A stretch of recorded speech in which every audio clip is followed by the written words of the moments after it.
Welcome, everybody, to the B Word. I'm Steve Lee, the lead of Square Crypto, and I'm here today to moderate a discussion about Bitcoin that will span from what makes it special to its relationship with energy, the community ethos, and the future of Bitcoin. I'm joined by three special guests.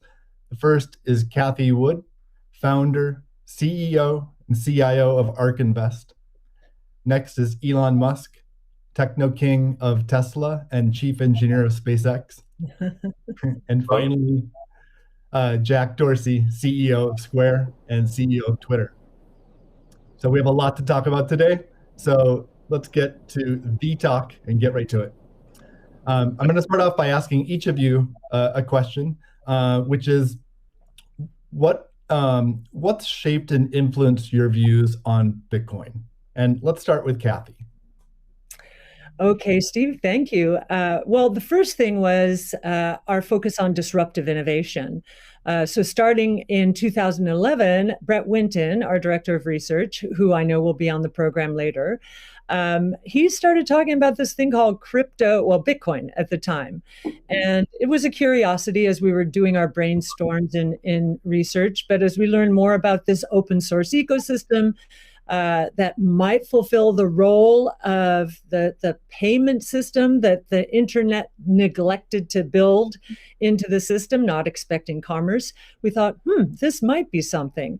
And then I became even more interested when I realized that my economics would come into play as well here. And Art Laffer, my mentor from USC, and a monetary scholar. In 2014, I asked him if he would collaborate on a paper on Bitcoin. And he was a bit of a naysayer at first, but agreed to read the paper. He read the paper, tore it up, and from an economics point of view, really wanted to understand this. And he said, I think you got something here. This is a rules-based monetary system. I've been waiting for this for my entire career. So the combination of disruptive innovation generally, economics on top of that, and the huge misunderstanding out there as to what this is, that was intriguing and launched our research effort. Thank you. Elon, what's influenced your views on Bitcoin? Well, I've thought about money for quite a while, obviously, since the PayPal days. And then the companies that preceded that, X.com, which I created, and Confinity, which Peter Thiel, Max Levchin, Luke Howry, and others created. We combined the companies and made PayPal. So I've been thinking about money for a long time.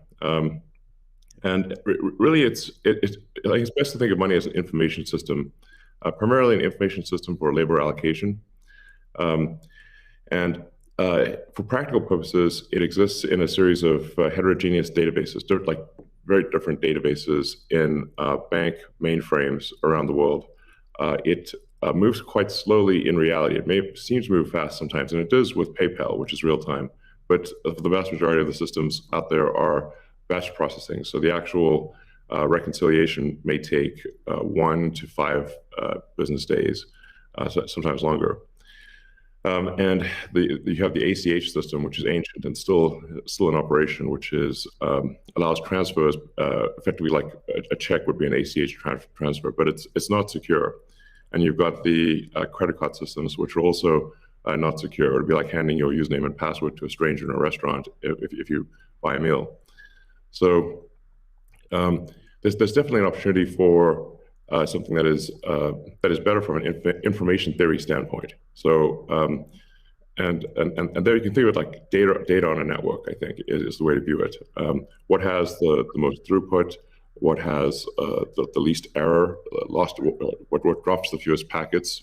Fraud, for example, being a source of error, and government interference in currencies being a source of error.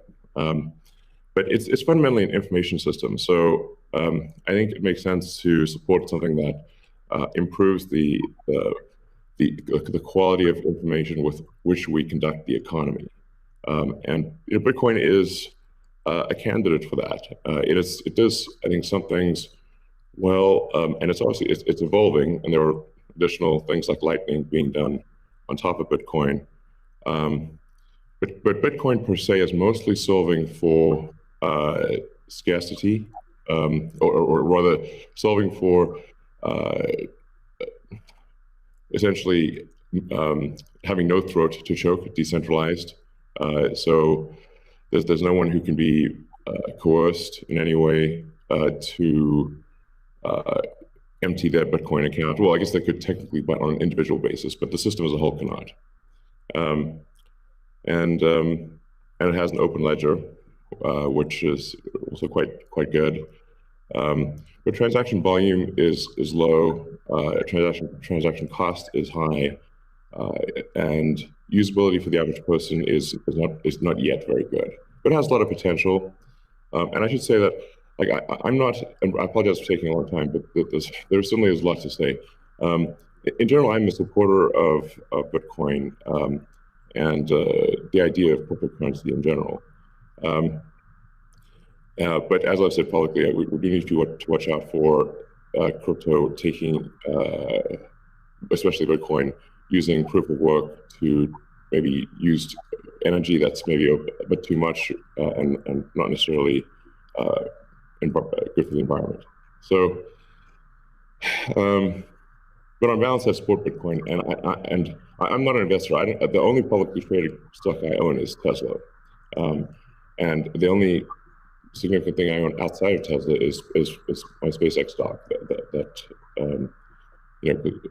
helped create both companies. So, but apart from that, I do own Bitcoin, and Tesla owns Bitcoin, SpaceX owns Bitcoin, and I do personally own a bit of Ethereum and Dogecoin, of course. So. Okay, great, thank you. And we'll get into some of those issues in more depth as well. Jack, how about you? What shaped your views of Bitcoin? The network and the community. It's deeply principled. It's weird as hell. It's always evolving, and it just reminded me of the internet when I was a kid. And I encountered alt cypherpunks when I was fairly young, and this was a topic of discussion for years. I didn't touch it until 2008 when we started Square. Elon and teams at X and PayPal inspired a lot of what we were trying to do, trying to bring in more to a physical world, but we encountered this crazy predatory system that was slow, that was obtuse, and I think one of the things that we tried to do, which X and PayPal also tried to do, is build an abstraction layer around this complication and around this predatory nature that the financial industry can tend to be, and make it work for people. But when I saw Bitcoin in 2009, you see a chance to replace the whole foundation. And everything that Elon was talking about in terms of ACH and the credit card networks were built with very different agendas in a very different time frame, and it's crazy that they still exist, and they have scaled, but they just are not relevant to today, and they're certainly not relevant to the future, especially when you consider the entire world and countries like Nigeria or Ghana or India, and its interconnection with countries like the United States and Canada and all over Europe. So what really drove my thinking and drives my passion around it is, like, if the internet gets a chance to get a native currency, what will that be? And to me, it's Bitcoin because of those principles, because of that creation story, because of its resilience, because of the number of tests it's been. But what inspires me the most is just the community driving it. It just reminds me of the early internet. It's the only reason that I have a career, because I learned so much from people who are building Bitcoin today, and I continue to learn in that sense, and I'm so grateful for it. So that's a good segue into the next question I'd like to ask you, Jack. Is you said before that Bitcoin changes everything. Can you speak more to that?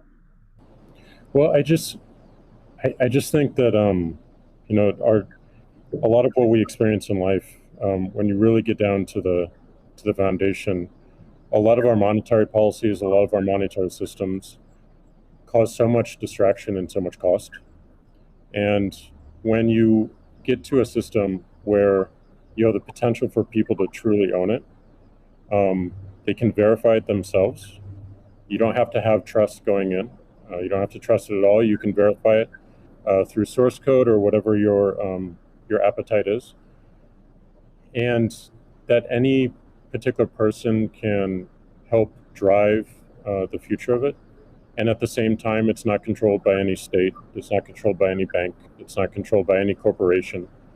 And these three parties of people who participate in the network, people who mine, and also the developers, constantly debating the correct roadmap and the way forward, is a beautiful thing. And I don't know of many other consensus-based models that have existed at that scale for this long with this amount of success. And we're still fairly early. So when, I met a woman in Ethiopia 2 years ago, and she was trying to create the lift for Ethiopia. Elon, I think I reached out to you at that time as well because she really wanted some Teslas. She still has to take paper fiat cash from her passengers and pay all of her drivers in the same way because there's no monetary system that she can utilize. There's nothing digital. And Africa as a continent is hugely interconnected from a monetary standpoint, but also hugely taxed in that same way. So a lot of the potential that I see, the internet having a native currency helps her build her business in a much faster way. And also, if you consider something like Bitcoin existing before YouTube, before Twitter, before Facebook, a lot of the business models that we have today would not be the same. We would certainly not have the dependency we have upon the advertising business model if Bitcoin existed pre-Twitter. And I think the amount of business models that it enables, the amount of innovation it enables going forward, especially when you can consider the whole internet instead of going country by country by country by country, which you have to whenever you're dealing with finance, it really just opens the aperture. And that is what I want to see in my lifetime is a currency that is standard and sound for the internet that everyone can use. Great. A hallmark of Bitcoin is its fixed supply of 21 million coins. Elon referenced that earlier. It may be the first system that humans have created that humans cannot later change. Kathy, I'm curious, with your background in monetary history and macroeconomics, what are your thoughts on that type of system?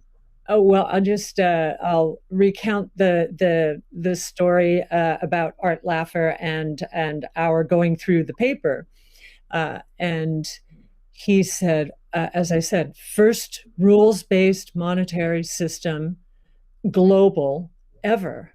This is a very big idea. Once we had convinced him of the ecosystem itself. Now, this is the role that it's playing, given that the rule is a quantity rule, that 21 million units, is really a store of value role. So there are three roles of money. Store of value, very important. The means of exchange, so for transactions, and the unit of account. Every good priced in terms of whatever the unit is. So store of value is its primary use right now. The others exist. Unit of account, reserve currency of the crypto asset ecosystem. That's being seeded a little bit towards stable coins right now. But the store of value is a very big role. And means of exchange with apps built on top of the Bitcoin blockchain, we think is going to become more of a reality. Right now, high value transactions take place over Bitcoin, and that is a very useful role. So we look at those, and I remember saying to Art, "How big could this be?" And he said, "Well, how big is the U.S. monetary base?" Well, today it's $8 trillion. $8 trillion. At the time we were talking, it was $4 trillion. So we've gone through another crisis since then. And so the store of value, this idea that purchasing power will go up over time if demand rises relative to supply. Supply ultimately fixed at 21 million units. That's a very good thing. Purchasing power going up globally around the world. And this idea that it's a hedge against confiscation of wealth. And that can take place in a myriad of ways. But inflation, and especially hyperinflation in emerging markets, is the primary way. Talk about destroying purchasing power. So that's a very big idea. And I'll also mention deflation. In some ways, it's a hedge against deflation. I know some people are confused that we at ARC think that we're in a deflationary environment here in the United States. If that is true, the odds of a hyperinflation in the rest of the world, especially in emerging markets, is also true. So, but this deflation, and we learned from 0809, there's counterparty risk associated with deflation. And I think Bitcoin would be a hedge against that eventuality as well. So it's a very big idea. Right. I suspect among us, there's not a lot of debate about Bitcoin's potential as a store of value. But Jack, you referenced earlier it being or becoming the native currency of the internet. Can you speak more to that, and also how it relates to maybe how institutions think about it?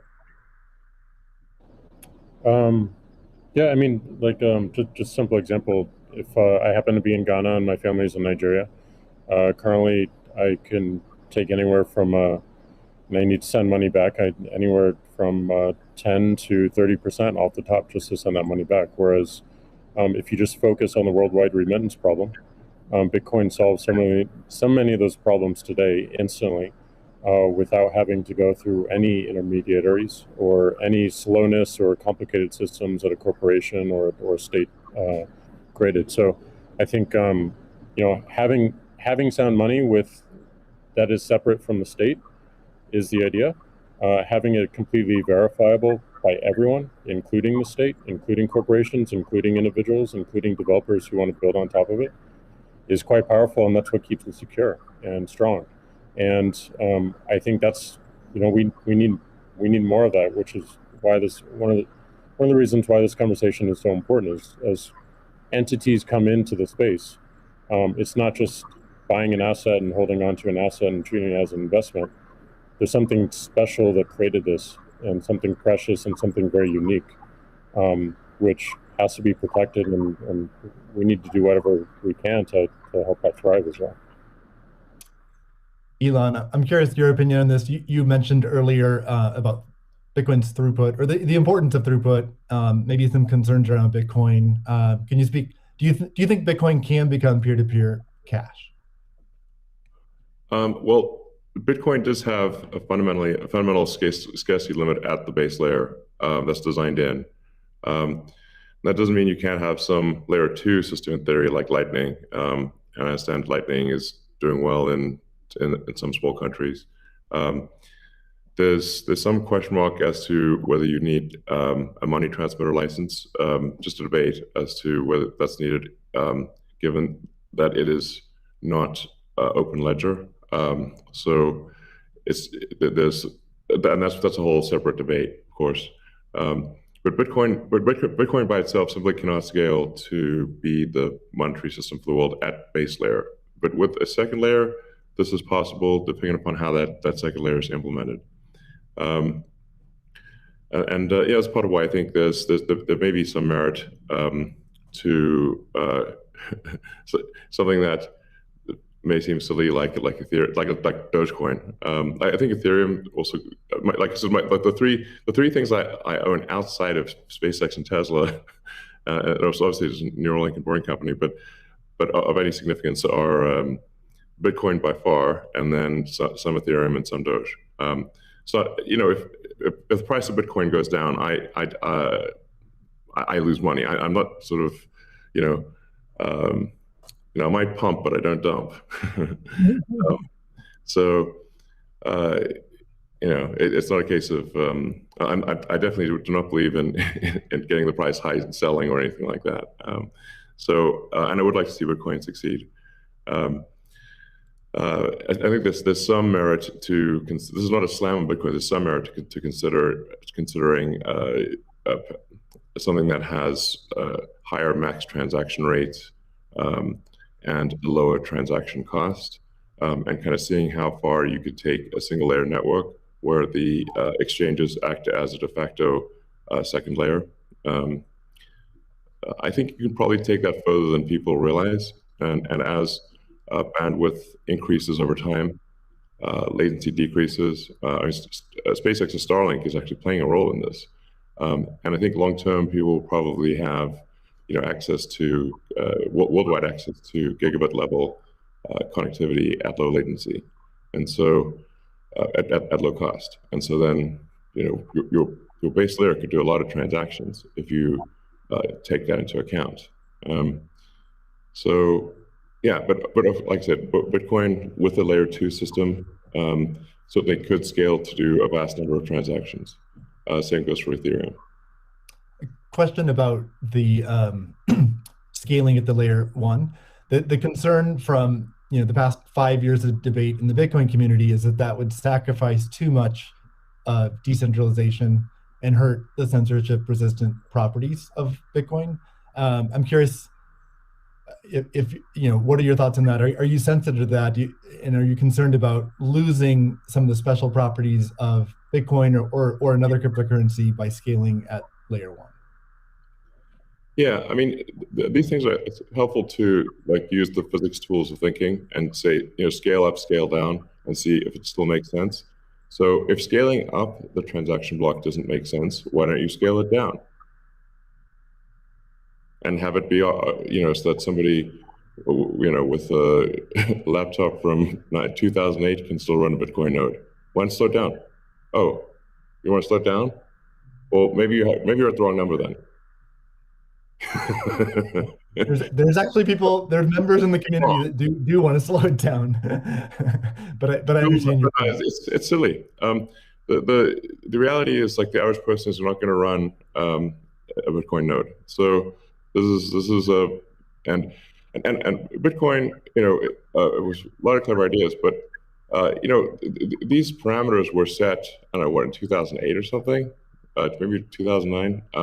And there's been some improvements since then, but not a lot. So, it's sort of like there was still in 2008 there was still a non-trivial number of people on modems. So, now it is quite common to get 100 megabit connection just for a house. Some houses have gigabit connections. So, and that trend is obviously in the direction of higher bandwidth and lower latency. And if somebody else doesn't do it, Starlink certainly will. So I have high confidence that you will be able to maintain a decentralized finance system while still having a much bigger blockchain, aka ASCII text ledger, a hash ledger. You can make the hash ledger bigger without suffering from decentralization as the average connectivity improves, obviously. One idea would be to put a Bitcoin full node in Starlink terminals. That way more people would be running it. Actually, I have run this by the team at one point. I had this idea, which is kind of off the wall, but let's say you need a little space heater, and normally your space heater would just be pure entropy. Well, what if that space heater was also a Bitcoin, Ethereum, Doge mining node? Pick your currency, and so then you'd be heated up, and you would also mine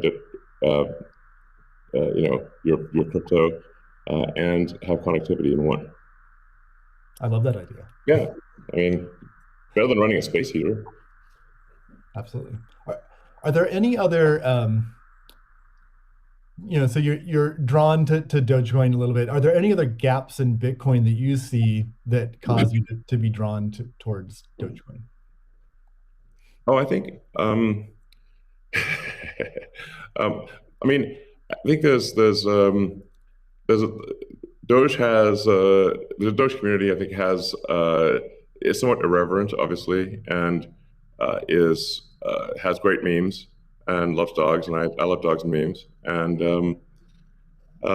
it doesn't take itself too seriously, and I think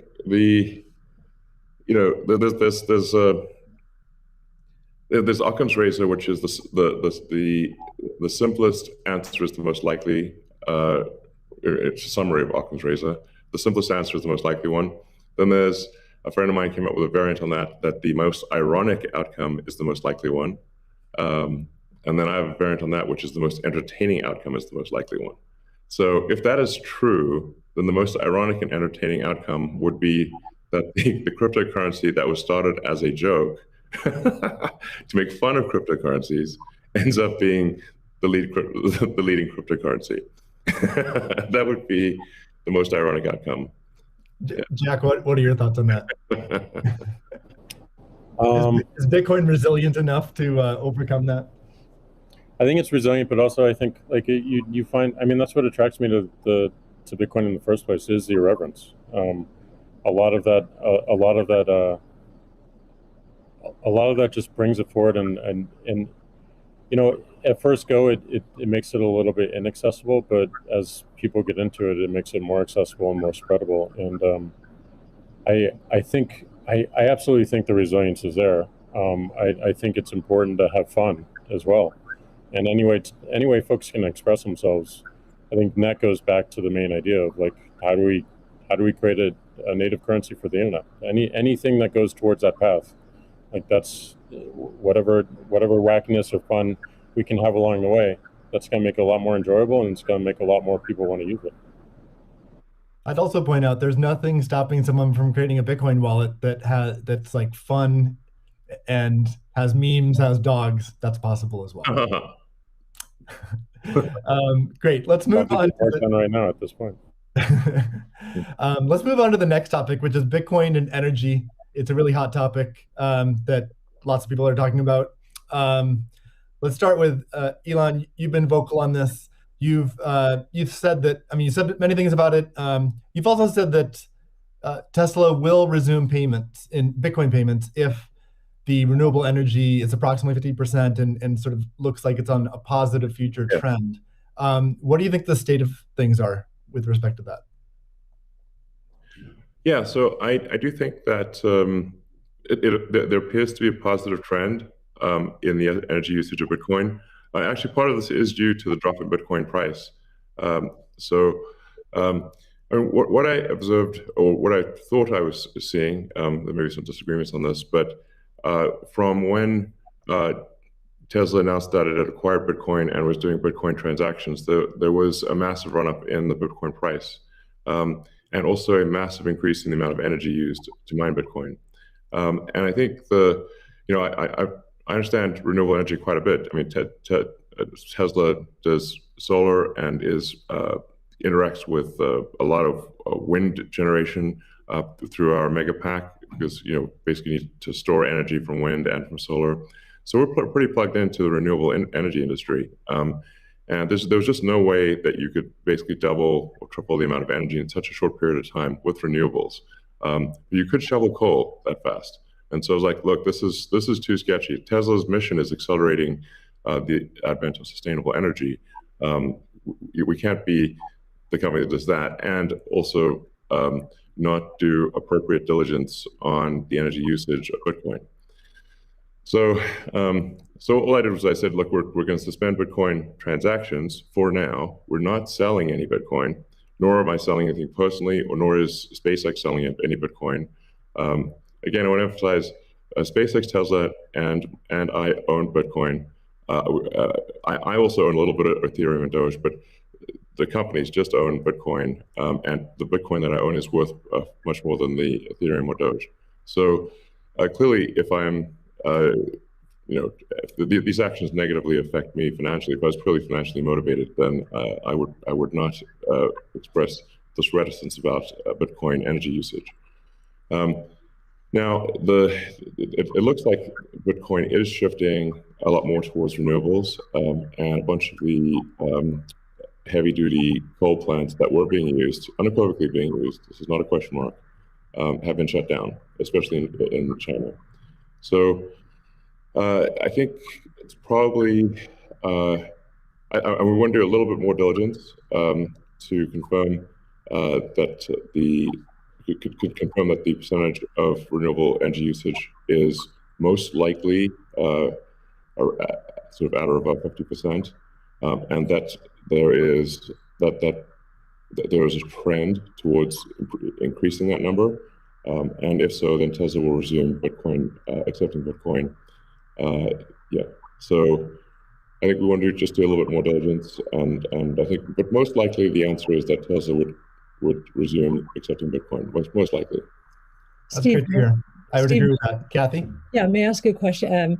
Elon, I'm not quite sure if you saw the paper that Square and ARC did together on making Bitcoin mining a part of a utility, a broad-based utility ecosystem, whereby, the overage from sunshine or wind powers the Bitcoin mining machine, thereby enabling the proliferation of renewables to a much faster extent or at a faster rate than otherwise would be the case. What do you think of that?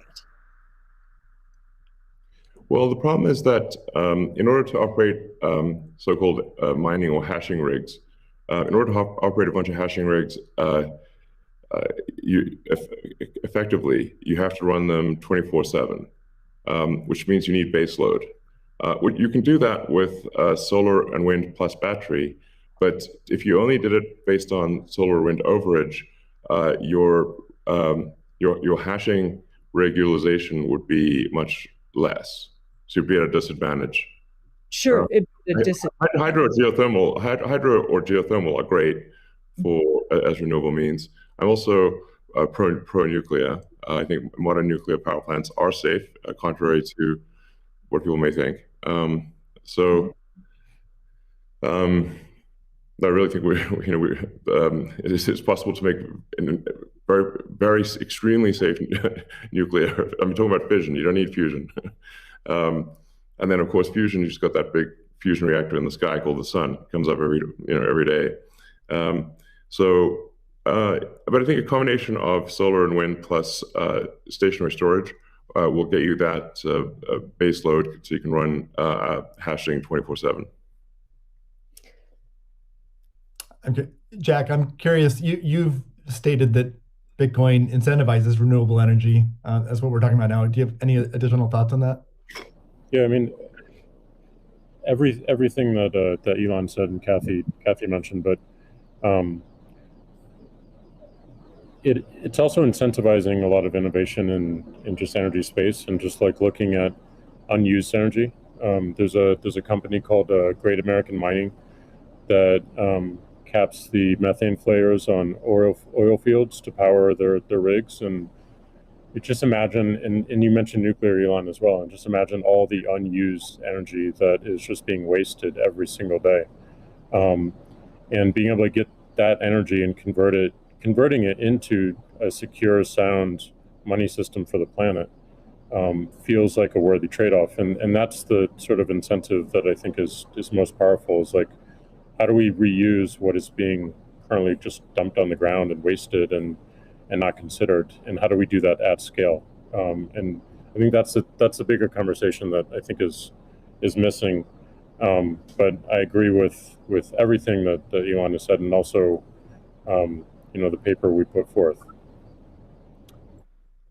I'm curious if any of you have thoughts on how what the industry can do to accelerate the transition to renewable energy. And like Elon specifically, could Tesla Energy or Starlink play a role? Well, I think Tesla can play a role. Tesla's literal reason for existence. The reason I've I put so much of my life energy into Tesla, which is a lot. In fact, I would say that I've had some pretty tough life experiences, and Tesla is responsible for probably 2/3 of all personal and professional pain combined. Just to give you a sense of perspective there.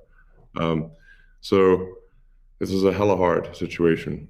But we do solar, commercial solar, solar retrofit, as well as the solar roof, and we make consumer battery packs called Powerwall for houses and small businesses, and then the utility scale, which are gigantic. These we've done now a number of gigawatt-hour installations. Like that's a lot. That's a lot. And a lot of them actually have been for load leveling the grid. Mostly they are, and combined with like the first really big one we did, which is 100 megawatt installation in Australia. That's actually helped stabilize a huge portion of the South Australian grid, because it's able to react so fast. In fact, at first, because they've got a billing system in Australia that I think works at the sort of millisecond level, and we were operating at the microsecond level. So the system was operating so fast that the measuring system couldn't see it. But so Tesla's certainly doing a lot to enable renewables, especially wind and solar. And in fact, the limiting factor for us right now is cell production. So we need to both internally get the Tesla internal battery cells produced, as well as increase supply from suppliers. I mean, generally, when I talk to our suppliers and they say, how many cells would you like? I say, how many cells can you make? Because sometimes they're like concerned, like, well, is Tesla going to compete with them on cells? I'm like, no. If you want to make the cells, be our guest. It's just that we need a crazy number of batteries, and they need to be done. It obviously needs to be mined and produced and manufactured in an ethical and environmentally sound way. So, at Tesla, we really do aspire to be the good guys, like, to be a company that people can believe in. It doesn't mean we don't make mistakes, but that's what we try. So, but I think generally hydro, especially existing hydro, is good for mining. Geothermal, there's lots of places in the world that have geothermal energy. Like I said, nuclear is also good. I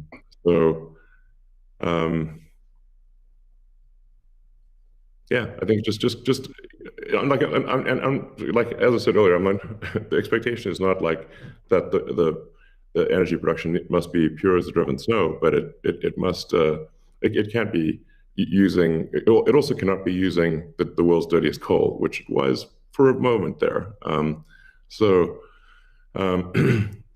That's just difficult for Tesla to support in that situation. So I think, but I do think long-term renewable energy will actually be the cheapest form of energy. It just doesn't happen overnight. But as long as there is a conscious and determined and real effort by the mining community to move towards renewables, then obviously Tesla can support that. That's great. Kathy, we've been talking a lot about energy, but many institutions are facing questions around Bitcoin's relationship with ESG. Can you maybe speak a little bit more to what is S and G in ESG and how Bitcoin might support those? Sure. So E, of course, is environmental, S is social, and G is governance. And there is a massive movement afoot in the institutional world, especially, to embrace ESG and make sure that their asset managers are doing the same. So if we've just talked about environmental, and I really do believe that Bitcoin will be much more environmentally friendly, certainly than traditional gold mining or the traditional financial services sector. In many ways, it already is, and it's just going to get better that way. In terms of social, I know that many institutions, when they are thinking of social, they think of diversity and equity, pay equity, and all of that. But from our point of view, the disruptive innovation point of view, social is much more than that. It is saving lives, of course, autonomous technology, that would be another topic for Elon.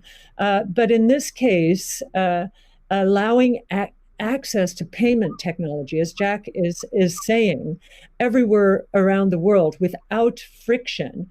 And just back to the remittance example, I think if I've got these stats correctly, there are certain countries in the world that are incredibly dependent on remittances for GDP. Tonga, 37%, El Salvador, which just deemed Bitcoin legal currencies, 24%, Nepal, 24%. And I think the remittance industry globally, roughly 700 billion. So saving people these egregious fees, think about it, you're paying anywhere from 8% to, as Jack said, 30% of your $100 that you're sending back to your family. That is social responsibility, I would submit, as is just the economic empowerment that Bitcoin will enable. We've talked about that already. And I know that Alex Gladstein is going to be talking later about, the 4.3 billion people in the world who are hostage to authoritarian regimes, or the 1.3 billion who are living in double-digit and triple-digit inflation, if not more. Saving them from the destruction of their purchasing power certainly is a noble social goal. So we expand social to be much more than the traditional ESG community. And then on governance, you've got the transparency of the ecosystem.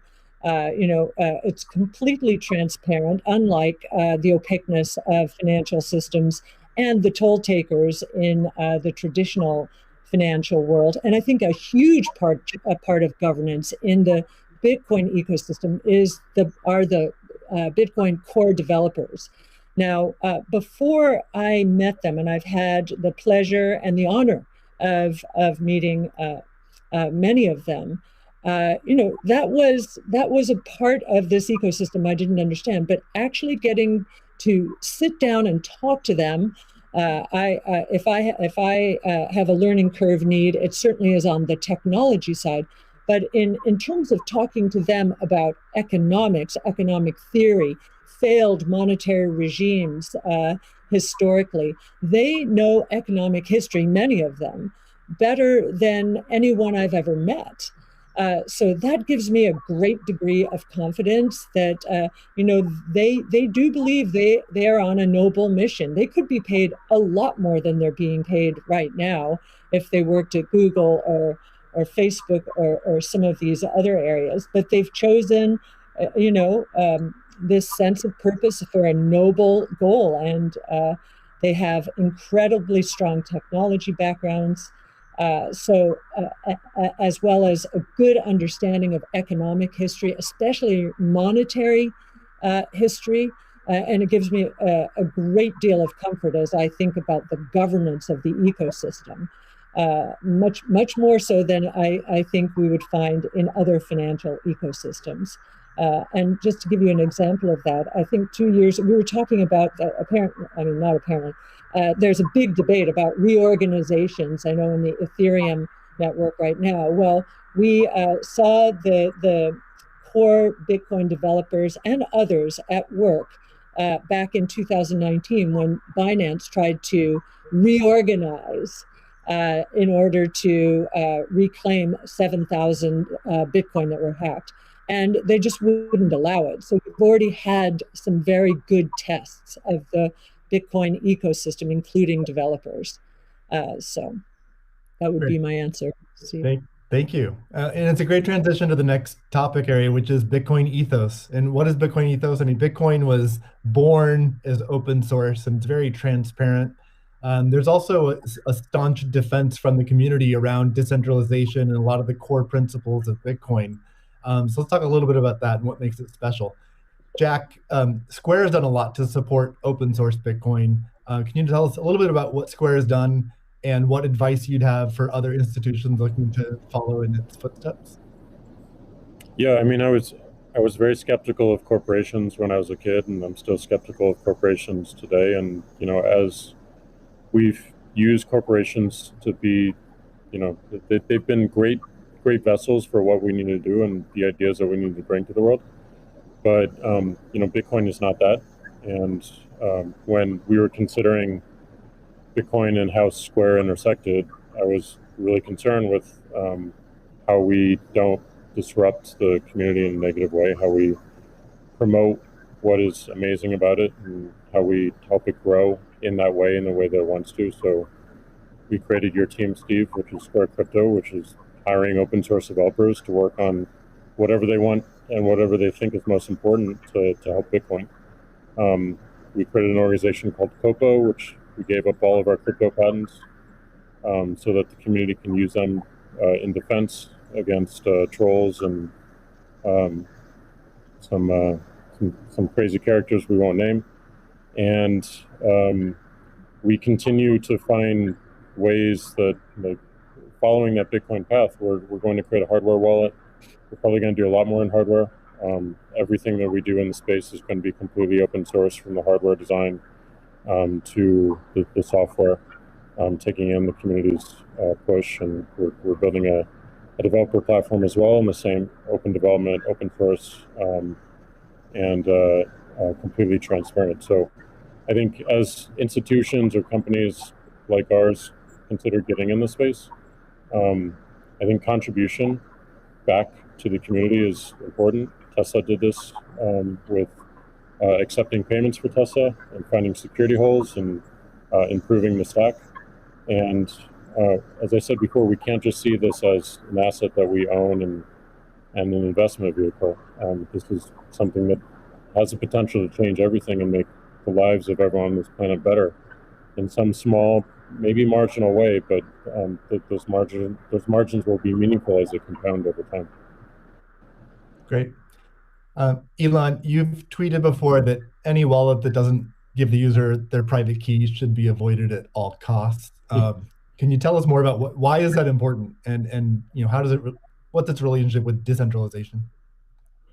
Well, it's difficult to say that if you own crypto in an exchange and the exchange does not give you your private keys, it's not clear that you own anything. I mean, if there's something that, if that exchange breaks or is hacked or or is subject to seizure by the government or something like that, your crypto is gone. So in order to actually have a properly decentralized finance, which I'm a fan of, I think it makes sense.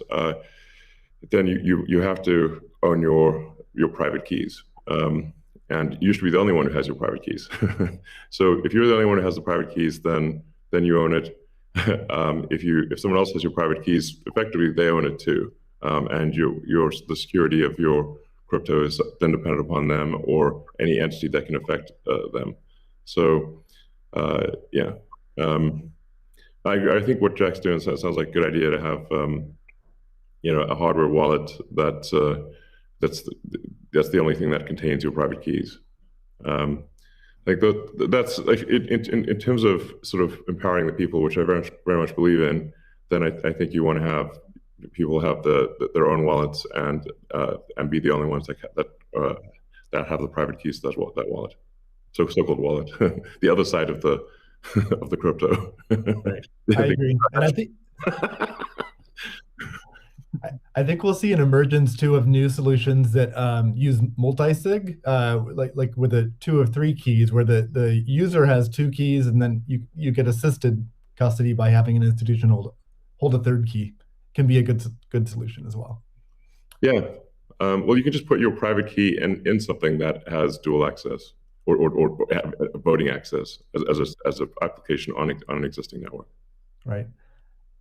So the Bitcoin community is known for staunchly defending Bitcoin's principles. Sometimes it can be rude and aggressive, but I think what what it stems from is just a desire to not have wealthy or powerful people or institutions negatively impacting Bitcoin or sort of changing the rules in favor of them. I'm curious to hear from each of you what role you feel like you and your own institutions, your own companies, what role can you play in Bitcoin, and how do you positively impact it without having these negative drawbacks? Kathy, maybe start with you. Sure. Yes. Well, ARC has stood for two things: democratization and transparency. Democratize it. We're the closest you'll find to a venture capital fund in the public equity markets, and I kind of feel that Bitcoin, or we have Bitcoin's DNA from that point of view. One of the things in terms of democratization is education. We have one of our missions, values, is to educate, and I do believe that that some of Yassine El-Mandra's white papers. Yassine's our lead crypto analyst, who's worked very closely with you, Steve, on this conference.